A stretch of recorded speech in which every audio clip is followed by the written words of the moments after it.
there, book lovers. Welcome back to Quick Book Summary, the channel where we break down your favorite reads in a flash. Today, we're diving into The First 20 Hours by Josh Kaufman, a game-changing guide to rapid skill acquisition. It's your Alt-Lun. If you're ready to supercharge your learning journey, hit that subscribe button and let's get started.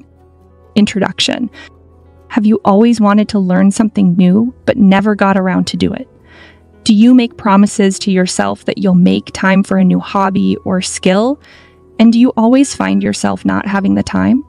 In this book, you'll learn how you can acquire a skill fast. In just 20 hours, you'll be good enough to play a sport or do calligraphy. There are many skills that you can learn. You don't even have to leave the house for it. There are 10 principles you need to know for you to acquire a new skill quickly. These 10 principles will guide you on how to make the first 20 hours count. It's such a bargain because you only need to follow 10 steps. Not only that, these steps are simple and easy. Lesson 1, a portrait of the author as a learning junkie. Just like a lot of us, the author wants to learn almost everything, but he doesn't have the time. Josh Kaufman's bookshelves are almost bursting with books. He also has endless lists on what he wants to do and what skills he wants to learn. Josh has brilliant ideas, but he doesn't know how to make it into reality. He makes a promise to himself that he'll get into golf or rock climbing, but he never does. You might be thinking, the author sounds a lot like me. Developing a new skill is frustrating. You need to practice continuously, and it feels like it will take forever.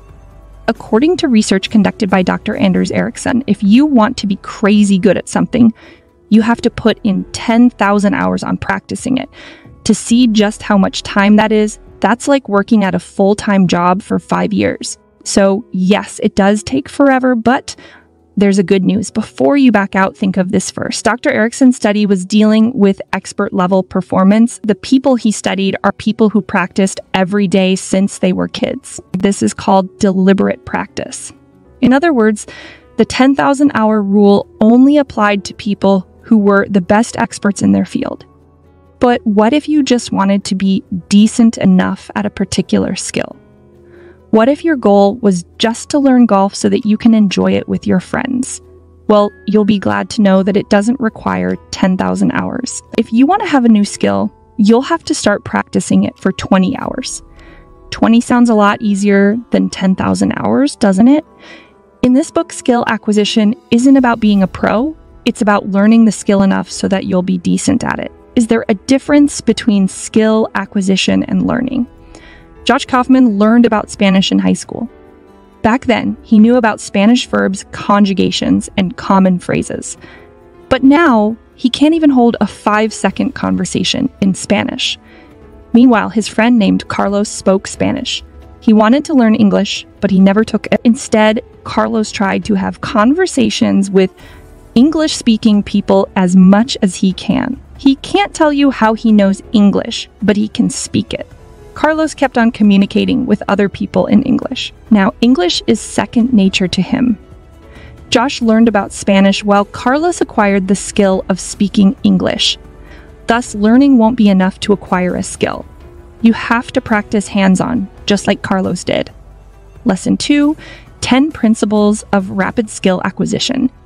What Josh Kaufman suggests when you go through these steps is to find something you're obsessed to learn, at least for the meantime. When you're temporarily obsessed with something, you're dying to find out how you can learn it. You might think that these steps are obvious, and it is. But knowing these steps aren't enough. You need to practice them. Now, here are the 10 principles when it comes to rapidly acquiring a skill. 1. Choose a lovable project. When choosing a project to work on, pick the one that you're most excited about. The more eager you are to acquire that skill, the faster you'll get it.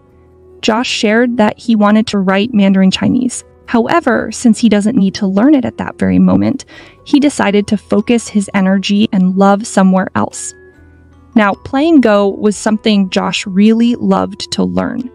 Go is an old strategic board game that originated in China. Since Josh was currently more interested in learning Go, he decided to go for it. First, he saved the Mandarin for later. He knew that focusing on his current lovable project, Go, would help him in acquiring Mandarin skills faster. 2, focus your energy on one skill at a time. Josh has made this mistake more than once in his life. He became temporarily obsessed with more than one skill. He spent so much time switching between the skills that in the end, he didn't learn anything at all. You need to dedicate time in really concentrating and only focusing on one skill at a time. If you spend your time and energy on learning swimming, sewing, and 10 other skills at the same time, it will be useless. You won't be giving one skill enough concentration and attention to improve. So pick one and only one skill to work on. David Allen, the author of Getting Things Done, has a tip for this step. If you need help in focusing on one skill, make a SomedayHAB list. In this list, write down the other things you want to do but can't work on right now. In this way, your brain will think of them as having an on-hold status. This will stop you from thinking about them at the moment. Only when you decide that to work on a new skill that your brain will change its status from on hold to act. 3, define your target performance level. Ask yourself, how well do I want to be good at this skill? In this way, you can estimate how much time and effort you need. It will be easier for you to acquire this skill. For example, you want to know how to play the guitar. You can practice one song. Even if you can only perform that one song, at least you can say that you can play the guitar. The more relaxed your target performance level is, the faster you can acquire that skill. 4, deconstruct the skill into sub-skills. If the skill you want to learn is overwhelming, try to make it manageable. Skills can be broken down into small parts. Take golf, for example. Knowing golf has a lot of sub-skills to it. Knowing what club you're comfortable with, the trajectory of the ball, the correct body position, etc. When you break apart the skill, you'll know which factors are the most important to learn. You can know more about the complicated, technical stuff later on. 5, obtain critical tools. Remember that learning isn't enough to acquire a skill. You need to practice it. You can't practice playing tennis if you don't have a tennis racket. You don't play basketball if you don't have a ball to begin with. Identify the tools you need before practicing so that you can save time. 6, eliminate barriers to practice. Josh Kaufman has identified 3 barriers that can stop you from practicing a skill. The first barrier is resource availability. This means that the tools you need for practice are not available. For example, it's when the outdoor field is wet from rain or when you are only borrowing the equipment. The second barrier is environmental distractions. This can stop you from practicing, such as being on your phone, watching television, or checking your email. The third barrier is emotional blocks. Feelings such as fear or doubt can prevent you from working on the skill. When you don't remove these barriers, you won't be able to acquire a skill as fast as you can. 7, make dedicated time for practice. One of the biggest issues we face when we try to learn something new is procrastination. We make a promise to ourselves that we'll get around to doing it. We never do. We get distracted by our phones or we make excuses. If you really want to acquire that skill, you need to make time for it. Yes, you have responsibilities to do, but you can still fit in a few minutes of your day to practice. To find out how you really spend your time, write down what you do for the next couple of days. Josh was surprised when he found out just how much time he could have used to work on a skill. Pre-committing to practice can also encourage you to get on with it. You have to push yourself to practice for at least 20 hours. When you make a promise to yourself, you won't be tempted just to give up. Keep telling yourself, at least put in 20 hours of practice. After that, you're done. 8. Create fast feedback loops. Fast feedback can lead to a fast acquiring of a skill. If you don't know whether what you're doing is right, this can delay you from learning. For example, programming has fast feedback. The computer will immediately show if the code works or not. You make the adjustments as you go and you'll be motivated to improve it. Coaches are also the sources of fast feedback since they'll point out at once if you're doing something wrong. If you don't have a coach, you can record a video of yourself while practicing. In this way, you'll see if what you're doing is right or wrong. 9. Practice by the clock in short bursts. When you're just getting started with a skill, you'll think that time has slowed down. It seems that you're practicing for a while now, When you have only spent 5 to solve this, you can use a timer, set for yourself 20-minute practice periods. You need to commit. Once the timer starts, you don't stop practicing until the 20 minutes are up. After that, you can take a 10-minute break and set the timer again. 10. Emphasize quantity and speed. Instead of aiming for perfection, aim for speed. Get it done as quickly as possible while making sure that you're still improving at it. You should keep in mind that to acquire a skill quickly, you need to practice regularly. The more often you practice, the faster you acquire that skill.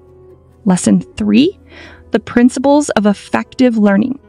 Even though learning isn't enough to acquire a skill, it still plays a big part in the whole thing. Do your research before you start practicing the skill. This can save you more time and energy.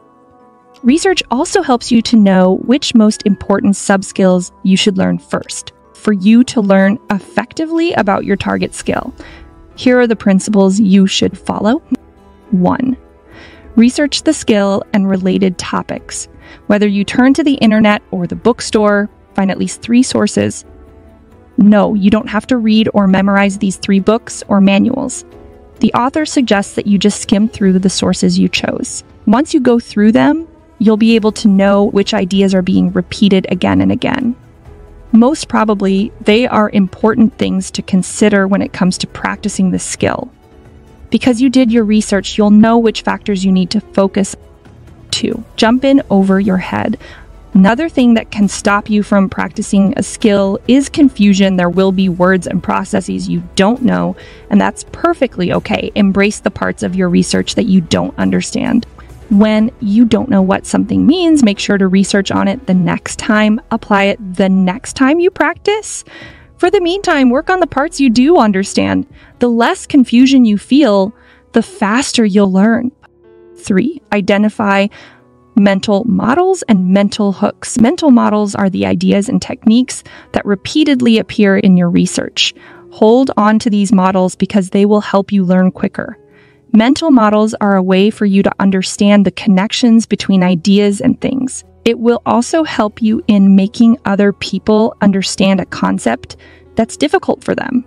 For instance, Josh tried to help his father in creating a website. It was hard for Josh to explain the process to his father since his father didn't know any of the terms. The term that was repeatedly brought up was server. Once Josh's dad knew what a server meant, he could easily understand the process of making a website. On the other hand, mental hooks use analogies or metaphors that you already know to understand new concepts. If you don't understand the word server, try imagining a librarian. If you ask a librarian for a specific book, they have to search for it first. If they find it, they'll give the book to you. If they can't find it, they will explain why. How a web server works is similar to this. When you search for a web page, the server will find what you're looking for. If the server finds it, they'll give the web page to you. If they can't find it, the server will say error 404. Page not found. 4. Imagine the opposite of what you want. Inversion is a problem-solving technique which will help you in learning what's important. For instance, you want to do whitewater kayaking. This is an activity that involves managing a kayak in a river that's fast-flowing and full of big rocks. Using inversion, think what would happen if you did everything wrong. You'd flip your kayak upside down and your head will submerge in the water. You might even flood your kayak, which will cause you to sink. You'd fall out of your kayak and drown because of how fast the river stream is. Because of this, you'll know what to learn, which is how to prevent these dangerous situations from happening. 5. Eliminate distractions in your environment. When you're distracted, you won't be able to focus on your practice. The process of acquiring the skill will be slow. When you're about to practice, get rid of electronic distractions such as your phone. Use only the tools which are absolutely needed for your practice. Biological distractions are your family, friends, and coworkers. To stop them from disturbing your practice sessions, tell them earlier that you'll be unavailable during a certain period. 6. Use reinforcement for memorization. Since our brain needs to take in a lot of information all the time, your memory won't be perfect. If you want to remember important information, you have to reinforce it. Reinforcement is when you review the concepts regularly so that it will be stored in your long-term memory. 7. Create scaffolds and checklists. When you have a way of doing things, practicing can become so much easier.